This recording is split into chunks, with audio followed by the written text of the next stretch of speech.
এটা তো তোমার মুখের কথা বলা কথা, এখন কোনো সুযোগ হবে না। ঠিক কাফের গুলো মরণের সময় বলবে আল্লাহ, পাপিষ্ট গুলো বলবে আল্লাহ আমাকে একটু সুযোগ দাও। আল্লাহ বলবে আর সুযোগ নাই, এবার চলো গ্যারেজে। কোথায় গ্যারেজ বোঝেন না, ধুনবে গেলে কি গো। এবার আল্লাহ আসল কথাটা বলছে, কি বলছে জানেন? আল্লাহ পাক শোনাচ্ছে, ইন্নাহা কালিমাতুন হুয়া কাইলুহা ওয়া মিন ওয়ারাইহিম বারযাখুন ইলা ইয়াউমি ইবআসুন।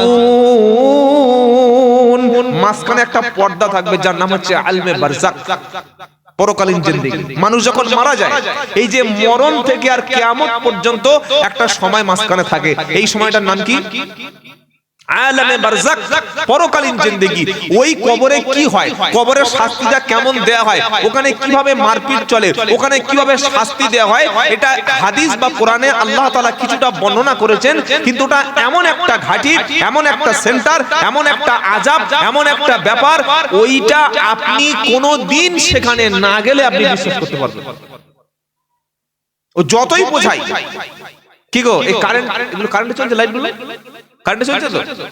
কারেন্ট যে কি ভয়ানক জিনিস, কি মারাত্মক আপনাকে শাস্তি দিতে পারে। 3 ঘন্টা বক্তব্য করেছি, বাবা বাচ্চাদের সাবধানে রাখবে, কারেন্টে হাত দেবে না। এরকম প্রচুর লোক কারেন্টে মারা গেছে, কারেন্টে শর্ট সার্কিট হয়ে গেলে মানুষ মুহূর্তের মধ্যে শেষ হয়ে যেতে পারে। ওমান বিশ্বাস করে, ওরা ইমানেই আসেনি, কারেন্টের উপর কোনো ইমান আনতে পারে। বাড়িতে একদিন তার পড়েছিল, কাটা তার, ওই মোটর পানি তুলবে বলে মোটর আছে না, আর বিসমিল্লাহ বলে ওতে একবার পা দিয়ে দেখেছে, দেখি কারেন্টটা কি জিনিস, চোখ করে লুঙ্গি খুলে ঠেলে উঠেছে উপরে। এসে বলছে, আস্তাগফিরুল্লাহ আস্তাগফিরুল্লাহ হুজুর, এতদিন আপনি কারেন্ট নিয়ে বক্তব্য করেছেন, সত্যি কারেন্টটা কি জিনিস, আজকে তো মরেই যাচ্ছিলাম, কি করে বাঁচলে? বলে তাড়াতাড়ি আমার বাড়িতে আমার গিন্নি ছিল, খাটাস করে টেনে মেনটা ফেলে দিয়ে ফিউজটা টেনে বাগানো, এতক্ষণ জাহান্নামে চলে যেত। তুমি কারেন্টের বক্তব্য শুনে এখন কারেন্ট চিনতে পারোনি, হাত দিয়ে দেখো মালটা কি বুঝলেন? খালি শুনছে কবরে আযাব, বললে কই কবর ভেঙে গেছে দেখতে পাচ্ছি না তো, বুঝতে পারছেন না? বক্তা বলছে কবরে আযাব হয়, মুনকার নকির এসে প্রশ্ন করবে, কবরে ফেরেশতারা প্রচন্ড মারপিট করবে, বেনামাজিদের কবরে 99টা করে সাপ দেবে, ডান দিকের কবর বাম দিকে, বাম দিকের কবর ডান দিকে প্রচন্ড চাপ দেবে। এ ফেরাউনের আওলাদ কবরের পাশ দিয়ে হেঁটে যাওয়ার সময় ভাঁ কবরে মুখটা দিয়েছে, পকেট থেকে স্মার্ট OnePlus ফোনটা বার করেছে, দামি ক্যামেরা দিয়ে কবরের ভিতরে জুম করছে, আযাব দেখছে। কি ছাগল বুঝতে পেরেছে? কি কোম্পানির ছাগল? কবরের ভিতরে ক্যামেরা দিয়ে আমি জুম করছি, এই কি হচ্ছে রে? বলে হুজুর আযাব জুম করছি। মানে কবরের আযাব দেখা যায়, তুই না ঢুকলে টের পাবি না যে কবরটা কি জিনিস। আলো নাই, লাইট নাই, কোনো সাউন্ড বাইরে যাবে না, শুধু মার, শুধু মার। আহা, বড় ভয়ঙ্কর জিনিস। এজন্য আল্লাহর নবী সব সময় কবর আযাব থেকে মানুষকে সাবধান করতেন। আল্লাহু আকবার। কবর থেকে ভয় লাগে?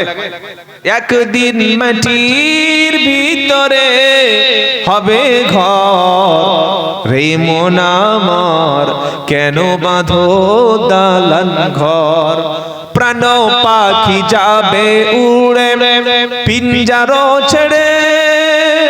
যেদিন রুহুটা বার হয়ে চলে যাবে, এই দেহটার কোনো দাম নেই, আছে? তখন হবে লাশ। কি হবে? লাশ। আত্মীয় স্বজন বলবে এখনো রেখেছিস, এই গোসল দে, কাফন কই? বলে ওই কাফন আর গোসল দিতে সন্ধ্যা হয়ে যাবে, তাই পড়া টেনে হিড় করে নিয়ে চলে যাবে। একটা জানাজার নামাজে গিয়ে দেখি পা আগে বার করে চলে যাচ্ছে, মাথা পিছনে পাগড়ি, কি হলো? পা ঘুরো। বলে ও বুঝতে পারে না। বুঝতে পারছেন কি অবস্থা? 24 ঘন্টা লাশকে ফেলে রাখছে না, খালি বলছে গোসল দে, গোসল দিয়ে কাপড় পরা, আগে প্যান্ট পরে মর, প্যান্ট খোল। কি খুলে দেয়? কি দেয় না, কিচ্ছু রাখবে না।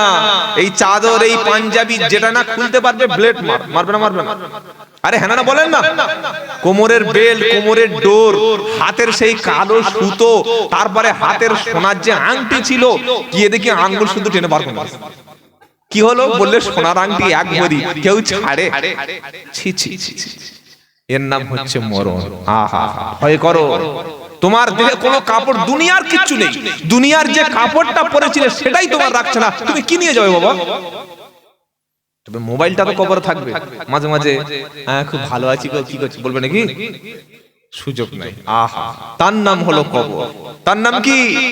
ভয় করো, পরিবর্তন হও, জাহান্নামের রাস্তা থেকে ফিরে এসো, মসজিদে চলে এসো, কোরআন ধরে নাও, আলেমদের সোহবতে এসো, জীবন পাল্টে যাবে। বলুন সুবহানাল্লাহ।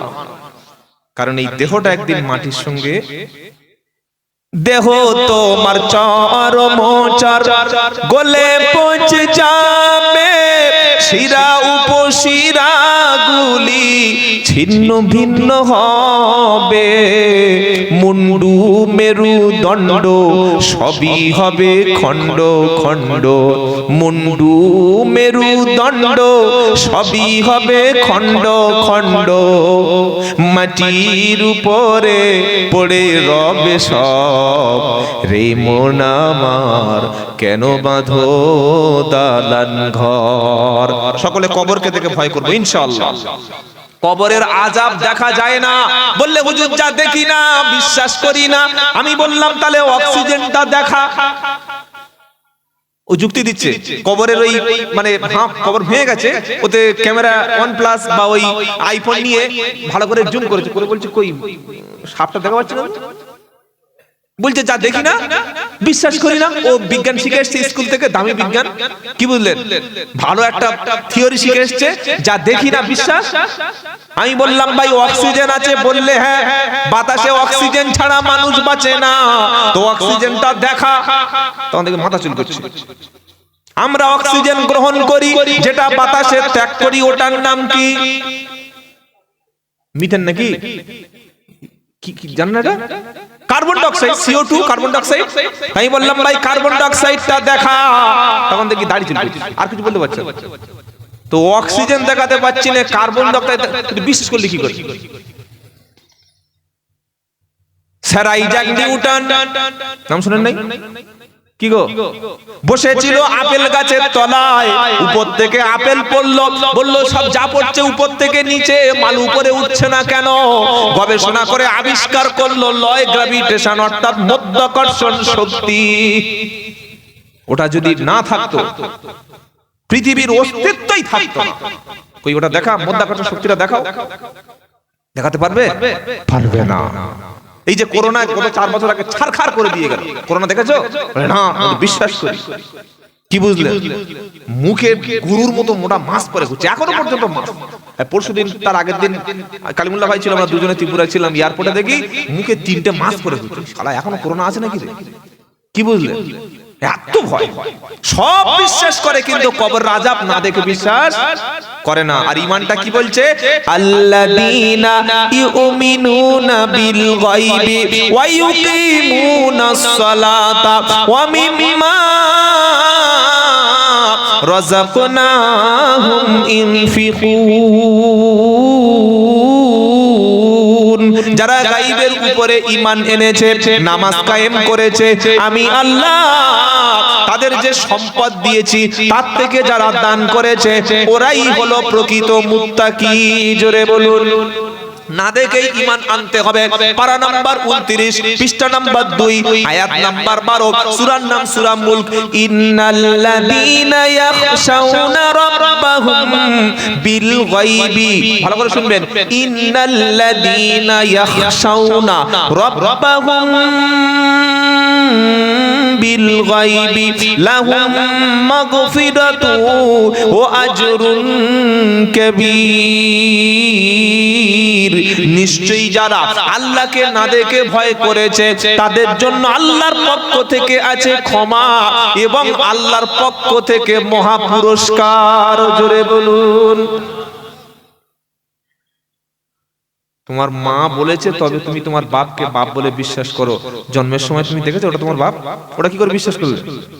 আল্লাহকে কবর আযাব বিশ্বাস করা। আমরা কবর আযাব মানি তো? এই মানি কি মানি না?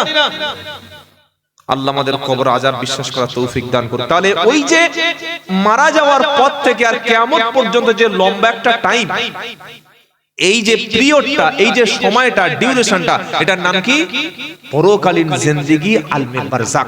আল্লাহ বলছেন তুমি মারা গেলে, তুমি বললে আল্লাহ ফিরত দাও, আমি তোমাকে ফিরত দেব না। তুমি ভালো হতে চাইলে মরণের সময়, ওই সময় সুযোগ থাকবে না। তুমি যেই মারা গেলে কিয়ামত থেকে মৃত্যু পর্যন্ত তোমার সামনে একটা পর্দা টাঙিয়ে দিলাম।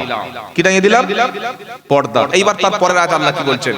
ফাইদা নুফিখা ফিস সূরি ফালা আনসাবা বাইনাহুম ইয়াউমা ইদি ওয়ালা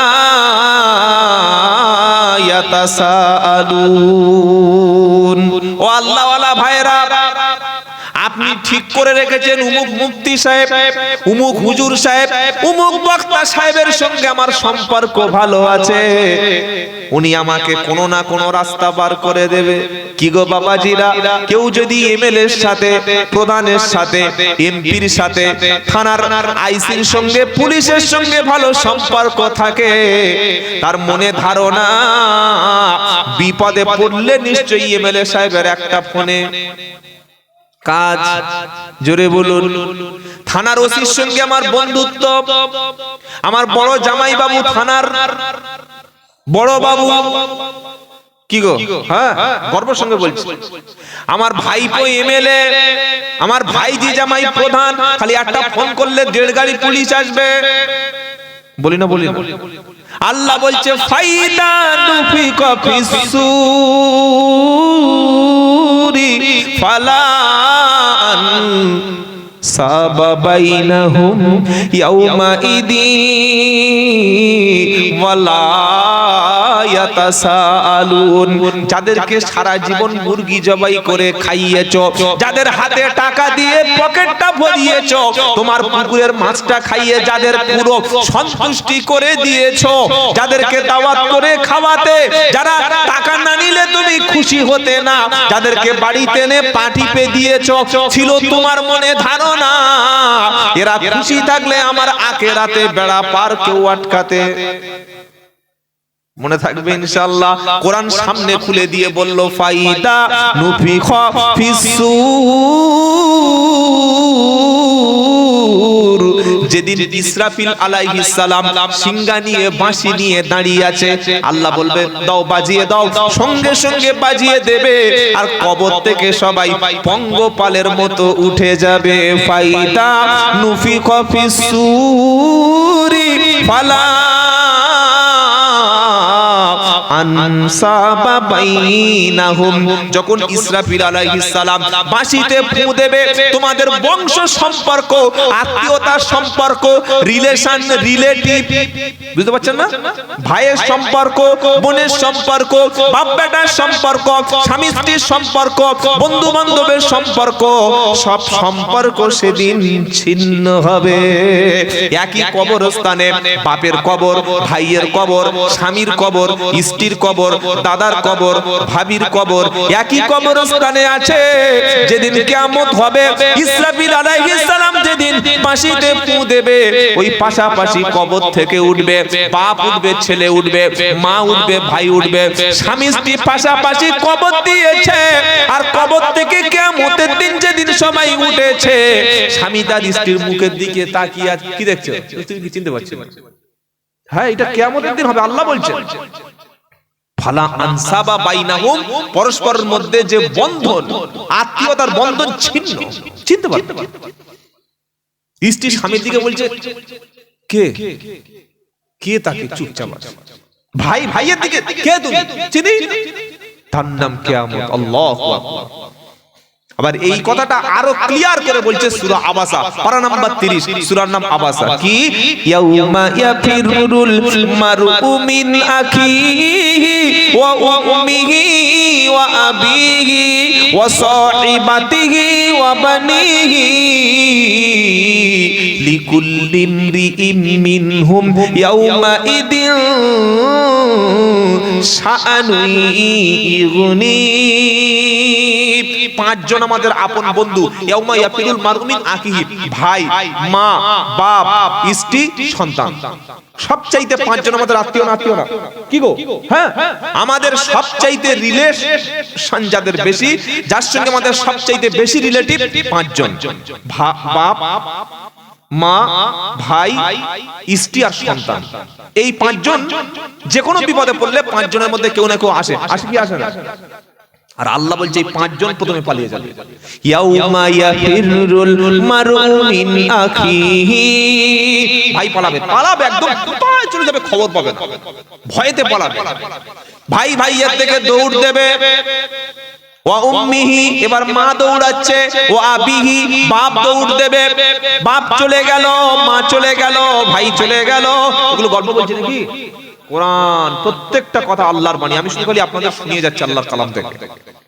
যখন ভাই চলে গেল, মা চলে গেল, বাপ যখন চলে গেল, আদরের প্রাণের ভালোবাসার স্ত্রীর কাছে বান্দা গিয়ে ঠাই নিল। বউ গো, বিবি গো, জান গো, সোনা গো, কলিজা, কি বলি না বলি না। আবার কিছু কিছু লোক আছে স্বামী কেমন বলছে বেবি, মেয়েরা এই হাসছে বলছে বেবি, ও বেবি, বেবি মানে তো বাচ্চা। স্বামী কোনোদিন বাচ্চা হয়? স্বামীকে বলছে বেবি, আর ছেলেকে শোনা শেখাচ্ছে, বলছে পাপ আসছে, পাপা বল, পাপা। পাপা কি রে? মুসলমানের ছেলে আব্বা বলতে তোর মুখে কি ক্যান্সার হয়েছে না জিভ কেটে নিয়েছে? হয় আব্বা বল, না হয় বাংলা ভাষাটা বাবা অন্তত বল। ও আব্বাও বলছে না, আব্বু বলছে না, আব্বাজি বলছে না, বাবা বলছে না, কোত্থেকে শিখেছে পাপা পাপা। এই সব শব্দগুলো যেন আপনাদের বাচ্চাদের শেখাবেন না, আব্বা বলতে শেখাবেন ইনশাআল্লাহ। বলুন মাকে বলবেন আম্মাজি বা আম্মা জান বা আম্মু। মাকে বলছে কি? পাপি পাপি। ছি ছি ছি ছি, তওবা তওবা, আস্তাগফিরুল্লাহ। এই সংস্কৃতি, ভাষাটা বড় একটা ম্যাটার, আপনারা বুঝতে পারছেন না। এই সংস্কৃতি চাপিয়ে দিচ্ছে। আমরা আমাদের বাচ্চাদেরকে বলবো, বাবা যখন বিদায় নিচ্ছে সালাম দাও, সালাম দাও। আমার এই ছোট 2 বছরের ছেলে আছে, বুঝলেন, ও যখন আমি আসবো আসসালামু আলাইকুম, সালাম শিখিয়ে দিয়েছি। আর আমি সালাম দিলে ওয়ালাইকুম সালাম ও বলে দেবে। আর আমরা টাটা টাটা টাটা, কি রে কাকে টাটা দিচ্ছ? এটা খ্রিস্টানদের কালচার। আমি মুসলমান, আমার বাচ্চাকে সালাম দেব না? সালাম মানে কি? আল্লাহ তোমার উপরে রহমত বর্ষণ করুক, তোমার উপরে দয়া বর্ষণ করুক, বলুন না আলহামদুলিল্লাহ। আপনি বাসা থেকে চলে আসবেন, দরজা থেকে যখন পা ফেলবেন, বিসমিল্লাহি তাওয়াক্কালতু আলাল্লাহ লা হাওলা ওয়ালা কুওয়াতা ইল্লা বিল্লাহ, এটা বলতে বলতে যখন আপনি বাসা থেকে বার হয়ে যাবেন, ফেরেশতারা ওই ঘরটাকে সম্পূর্ণ পাহারা দেবে, বলুন সুবহানাল্লাহ। খ্রিস্টানদের মতো গুড মর্নিং, টাটা টাটা, খেপা। আল্লাহ আমাদেরকে সালাম দেওয়ার তৌফিক দিক, সকলে বলুন আল্লাহুম্মা আমিন। সালাম বাচ্চাদের শেখাবো তো? টাটা বাই বাই শেখাবেন না তো ইনশাআল্লাহ? বলেন টাটা বাই বাই কোত্থেকে পেয়েছে আল্লাহই জানে। সব খ্রিস্টানদের কালচার মুসলমানদের। পায়ে কালো সুতো, কান ফুরিয়েছে বেটা ছেলে। কি গো, হাতে চুড়ি পর, শাড়িটা পর। বেটা ছেলে কান ছিদ্র করে দেখি কানে ওই দুল পড়েছে, দেখেছেন না? দেখেছেন না? দেখেন না? বেটা ছেলে ছেঁড়া প্যান্ট পরছে, তো পাগলের পোশাক। বেটা ছেলে চুল পিছনে উল্টে দিয়ে আবার মাথায় ক্লিপ মেরে দিয়েছে, মানে হিঁচড়ে হওয়ার এত শখ। কি বুঝলেন? আল্লাহ এই জাতিকে খ্রিস্টানদের থেকে হেফাজত করুন। আল্লাহর নবী বলেছেন ওই জাতির উপরে লানত যারা পুরুষ হয়ে নারীর বেশ ধারণ করে আর নারী হয়ে পুরুষদের বেশ ধারণ করে। আজ মুসলমানদের মধ্যে এই সংখ্যা বেশি। বেটা ছেলে হয়ে জন্মগ্রহণ করেছে, ওর বেটা ছেলে ভালো লাগে না। কি গো, নারীর বেশ ধারণ করছে, বড় বড় চুল, বড় বড় এমন করেছে অবাক হয়ে যাবে। আর মেয়েরা পিছন থেকে বুঝতে পারবেন না, যারা বেশিরভাগ আমাদের আধুনিক মেয়ে, ডিজিটাল মেয়ে, বুঝতে পারবেন না যারা মহিলা না পুরুষ। জিন্সের প্যান্ট আর গেঞ্জি ব্যাস, আর হাই হিল জুতো পরেছে, আর পিছনের চুলটা পুরো ছেড়ে ফেলে দিয়েছে, হাতে ঘড়ি, কানে ব্লুটুথ। পিছন থেকে বলছি ও দাদা, বলছে দাদা আমি সর্বনাশ করেছে, sorry sorry, excuse me please, excuse me. ঠিক আছে ঠিক আছে, মানে পিছন থেকে বলা যাবে। আমাদের মেয়েদেরকে আমরা বোরকা হিজাব সহকারে স্কুলে পাঠাবো, বলুন ইনশাআল্লাহ, বলুন ইনশাআল্লাহ। যদি স্কুল কর্তৃপক্ষ বাধা দেয়, ওই স্কুল থেকে তালাক দিয়ে এনে আমরা আমাদের পয়সায় ভালো মিশনে, ভালো শিক্ষা কেন্দ্রে ভর্তি করব, যেখানে ইসলামিক আদব কায়দা আছে, যেখানে আমার মেয়ে হিজাব সহকারে ঢুকতে পারবে, আমার মেয়ে সালাম দিতে পারবে, আমার মেয়ে কোরআন পড়তে পারবে, আমার ছেলে নামাজ পড়তে পারবে। ওই রকম ইনস্টিটিউশনে, ওই রকম শিক্ষা প্রতিষ্ঠানে আমাদের সন্তানকে ভর্তি করব ইনশাআল্লাহ। বলেন আমরা যদি চেষ্টা করি অনেক কিছু করতে পারি। তাহলে 3 জন চলে গেল, কে? আব্বা, মা, বাপ, ভাই, 4 জন। তিনজন। এবার স্ত্রী চলে গেল, স্বামী বলবে স্ত্রী একটু দাঁড়াও, স্ত্রী বলবে আমার কোনো স্বামী ছিল না, বলবে সর্বনাশ তাহলে খেটে বেকার হয়ে গেল। স্ত্রী যখন চলে গেল এবার নিজের কলিজার টুকরা সন্তানকে বলবে ছেলে আমি বিপদে পড়েছি, একটা নেকি অন্তত আমাকে দাও। ছেলে আল্লাহ বলছে ওয়াবানি, ছেলে বলবে আমার বাপ নাই, বলবে হুজুর এটা তো এরকম লেখা নাই। পারা নাম্বার 21 পৃষ্ঠা নাম্বার 13 লাইন নাম্বার 8 আয়াত নাম্বার 31 সূরার নাম লুকমান। ইয়া আইয়ুহান নাসুত্তাকু রাব্বাকুম ওয়াখশাউ ইয়াওমান লা ইয়াজজি ওয়ালিদুন আও ওয়ালাদিহি ওয়ালা মাউলুদুন হুয়া জাজিন আও ওয়ালিদিহি শাইয়া। ও মানুষেরা আল্লাহকে ভয় করো, তোমার রবকে ভয় করো, ওই কিয়ামতের দিনকে ভয় করো যেদিন বাপ তার সন্তানের সঙ্গে কোনো পরিচয় থাকবে না। বাপ বলবে দুনিয়াতে সন্তান বলতে ছিল না, সন্তান বলবে দুনিয়াতে আব্বা বলতে কেউ ছিল না। সেদিন সকলে ছুটে আল্লাহর কাছে আশ্রয় নেবে। কার কাছে? জোরে বলুন না।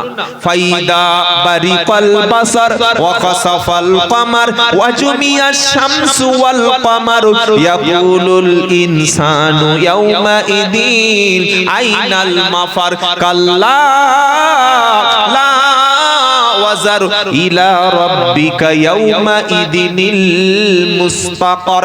29 পারা সূরার নাম কিয়ামা 6 নম্বর থেকে আয়াত শুরু হচ্ছে।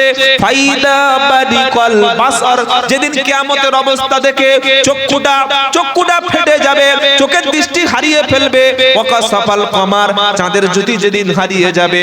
ওয়াজুমিয়া শামসু ওয়াল কামার, চাঁদ এবং সূর্য দুটোকে আমি আল্লাহ এক করে দেব। ইয়াকুলুল ইনসানু, মানুষ সেদিন বলবে ইলা ইয়াকুলুল ইনসানু ইয়াউমা ইদিন আইনাল মাফার, কোথায় পালাবো, কোথায় আশ্রয় নেব, আমাকে কে আশ্রয় দেবে? দুনিয়াতে অনেকে বলতো বাবা আমার দল করলে জান্নাতে যাবে, আমার সঙ্গে ধরে থাকলে তুমি কিয়ামতে নাজাত পাবে, আমার হাতে হাত দিলে তোমাকে বাঁচিয়ে জান্নাতে নিয়ে যাব। সেই হুজুররা কোথায় গেল? সেই বাবাজিরা কোথায় গেল? আজও কেউ পাওয়া গেল না। আল্লাহ বললেন কাল্লা কাল্লা, কখনো না কখনো না, শুধুমাত্র একটাই জায়গায় আশ্রয় হবে, ওই জায়গাটার নাম হলো রবের দরবার। কার দরবার? দরবার শুধু আল্লাহ, আর পৃথিবীতে কিচ্ছু নাই, যা আছে সব ছেড়ে খাওয়ার কাজ। কি বুঝলেন? এই আপনাদের গোরাচাঁদ এখানে দেখেছেন না কি হচ্ছে? কত বড় আল্লাহওয়ালা মানুষ ছিলেন, যার মেহনত ছিল, ছিল না ছিল না? আমাদের বাড়ির পাশে ঘুটিয়ারি গাজী রহমত আল্লাহর ওলি ব্যক্তি ছিলেন, আজমির খাজা হুজুর রাহমাতুল্লাহ, কি মেহনত সারা জীবন লোকটা করেছিল। তাকে সামনে রেখে কোটি কোটি কোটি কোটি টাকার ব্যবসা ধর্মের নামে চলছে না চলে না? কি গো চলছে না? চলছে। মাজার করে মাজারে নারী পুরুষ একাকার, চাদর দিচ্ছে, মোমবাতি দিচ্ছে, আগরবাতি দিচ্ছে, ছাগল, ধূপ, ধোনা, টাকা পয়সা, এত বেশি ইনকাম হয় আপনি ভাবতে পারবেন না। বীরভূমের শিউড়িতে একটা মাজার আছে, আমি গিয়েছিলাম, পাথরচাপড়ি শিউড়ি, বীরভূমের শিউড়ি। ওখানে বছরে কত কোটি টাকা যে ইনকাম, যারা ওই মাজারকে পাহারা দেয়, যারা মাজারের মুতাল্লি, প্রত্যেকের শত শত বিঘা জমি, দামি দামি ফ্ল্যাট কেনা, দামি দামি গাড়ি চড়ে। কিছু বুঝতে পারছেন না?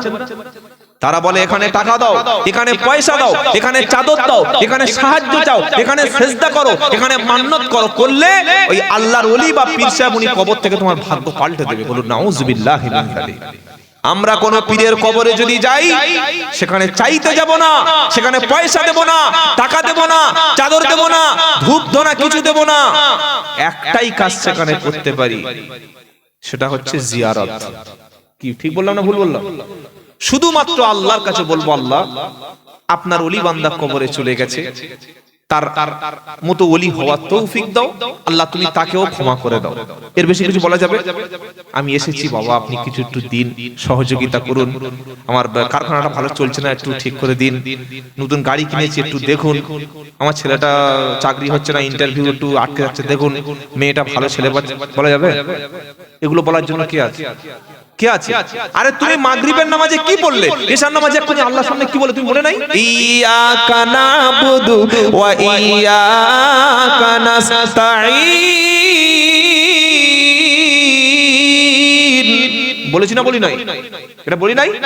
ইয়াকা নাবুদু ওয়া ইয়াকা নাস্তাঈন, এটার মানে যদি কোনো মানুষ বুঝতো আর কখনো কোনো কবরে গিয়ে সাহায্য চাইতো না।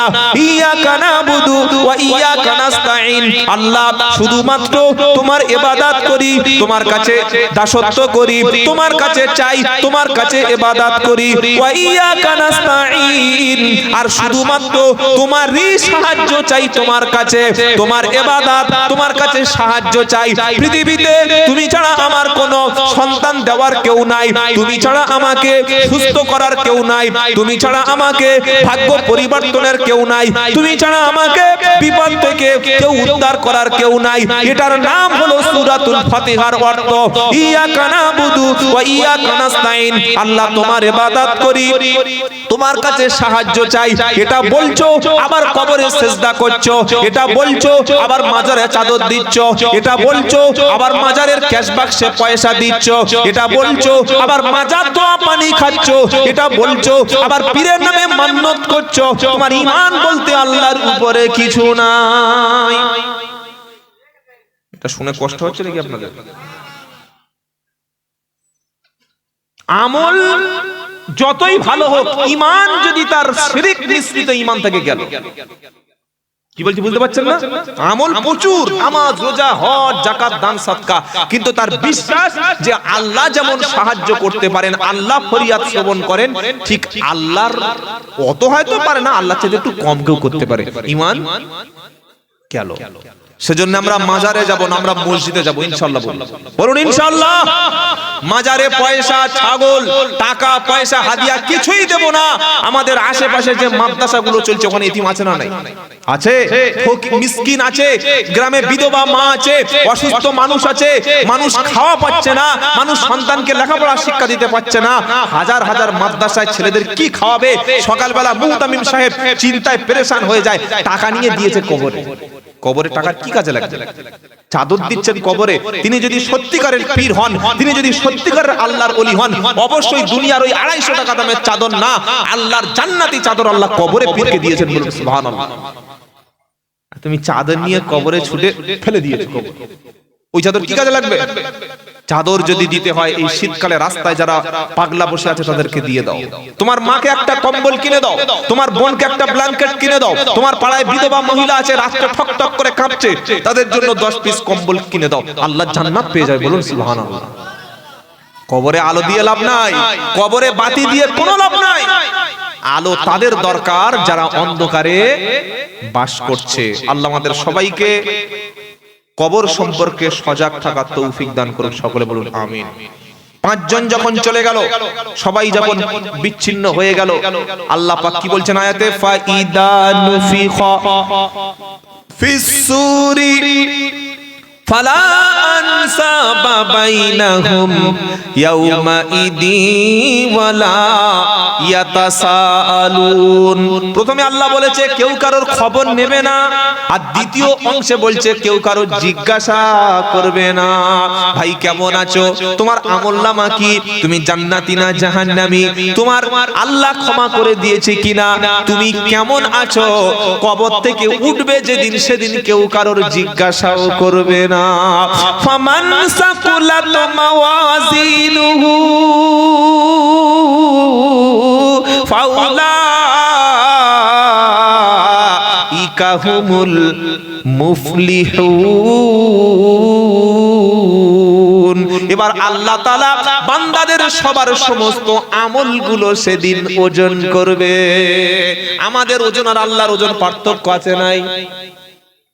আমাদের ওজনের পার্থক্য নাই? আমাদের ওজনে পার্থক্য আছে, আমরা ওজনে কম দিই, আমরা মানুষকে ঠকাই। আল্লাহ যেদিন ওজন করবে সেদিন আপনার নামাজ, রোজা, হজ, যাকাত, সদকা, এমন কি ছোট্ট একটা সামান্য কাজ, ফামাইয়া আমাল মিসকাল দাররাতিন খায়রান ইয়ারা। সূরা জিলজালার 30 পারা জিলজালা শেষ আয়াতের আগের আয়াত। কেউ যদি সামান্য এমন পরিমাণে একটা ভালো কাজ করে যেটা বটের দানার চাইতে আরো আরো ছোট, যেটা খালি চোখে দেখা যায় না, যেটা দূরবীক্ষণ ছাড়া মাইক্রোস্কোপ ছাড়া ধরা পড়ে না, অমন ছোট কাজ করলেও ওই ভালো কাজ কি আল্লাহ সেদিন পাল্লায় তুলে দেবে, ওটাও সেদিন বেকার হবে না। জোরে বলুন না সুবহানাল্লাহ। ফামান সাকুলাত মাওয়াজিনুহু, যার পাল্লাটা ভারী হবে, ভারী মানে নেকিটা বেশি হবে, ফাউলাইকা হুমুল মুফলিহুন, ওই ব্যক্তি সেদিন হবে সফল। জোরে হবে না। ধরুন আপনার নেকি হয়েছে 1 কুইন্টাল 10 কেজি 519 গ্রাম, কি বললাম বুঝলেন, ওজন হবে, আল্লাহ ওজন করা বলেছে, ওজন